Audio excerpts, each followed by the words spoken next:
நகை வாங்கி கொடுத்தோம், 50 பவுன் 100 பவுன் வீடு கட்டி கொடுத்தோம்.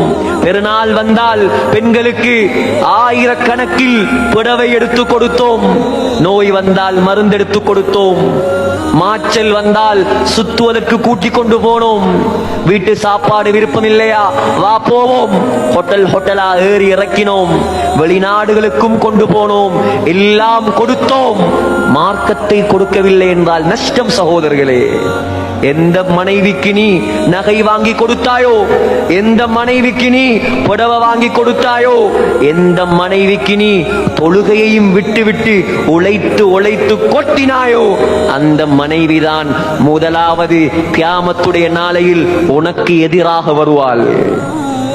சொல்லுவாள், யா அல்லாஹ், நகதந்தான், புடவை தந்தான், காணி தந்தான், வாத்து தந்தான், வாங்கோழியும் தந்தான், உன்னை சொல்லித் தரல, எல்லாம் தந்தார், உன்னை சொல்லித் தரவில்லை. அல்லாஹ் பிடிப்பான் சகோதரர்களே. ஆக உலகத்தில் வாழக்கூடிய காலம் பெண்கள் மஹரமை பேண வேண்டும், ஆண்கள் பள்ளியோடு தொடர்பாக வேண்டும். துனியாவை சம்பாதிக்க வேண்டாம் என்று யாரும் சொல்லவில்லை. சம்பாதிப்போம், அல்லாஹ்வுடைய பொருத்தத்தோடு சம்பாதிப்போம்.